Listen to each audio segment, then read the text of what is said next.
இப்போ நம்ம previous year question வந்து ஒரு ரீசனிங் சம் தான் பார்க்க போகிறோம். ஸோ இது வந்து ஒரு கோடிங் பேஸ்டு ஒரு சம்.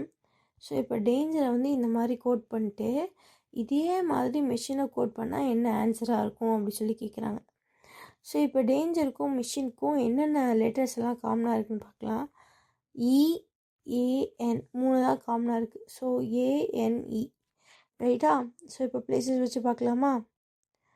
ஸோ இப்போது ஏன்ற இடத்துல இங்கே என்ன இருக்குது 7. அப்போ ஏக்கு 7.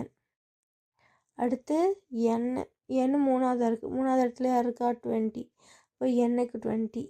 இங்கே இருக்குது லாஸ்ட்லேருந்து செகண்ட். அப்போ ஈக்கு 11. ஓகேயா. ஸோ அப்போது லாஸ்ட்டில் வந்து இங்கே NEன்னு வருது. அப்போது லாஸ்ட் வந்து ஈயோட வேல்யூ என்ன 11. அதுக்கடுத்து என்னோட வேல்யூ என்ன 20 ரைட். அதுக்கடுத்து இந்த CHI நமக்கு தெரியாது, எம்மும் தெரியாது. ஸோ செகண்ட் என்ன இருக்குது ஏயோட கோடு என்ன 7. ஸோ அப்போ கொடுத்துருக்கிறதுல செகண்ட் ஏ தெரியும், அது மிஷின்னா செகண்ட் ஏயோட கோடு என்ன 7. ஸோ அது எதுலலாம் வந்திருக்குன்னு பார்க்குறோம். எல்லாத்துலேயுமே ஏயோட கோடு 7ன்னு வருது. ஓகே, அப்போ லாஸ்ட் 2 பார்க்கலாம். ஸோ எதுலலாம் லாஸ்ட்டில் 11ல் முடியுது ஏலையும் டிலையும் ரைட். இது ரெண்டையும் கன்சிடர் பண்ணலாம்.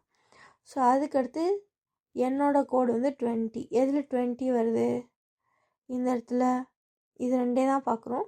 ஸோ இதில் 25 வந்துருச்சு, இது தப்பு. இங்கே 20 வந்துருச்சு, இது கரெக்ட். அவ்வளோதான் இந்த சம்.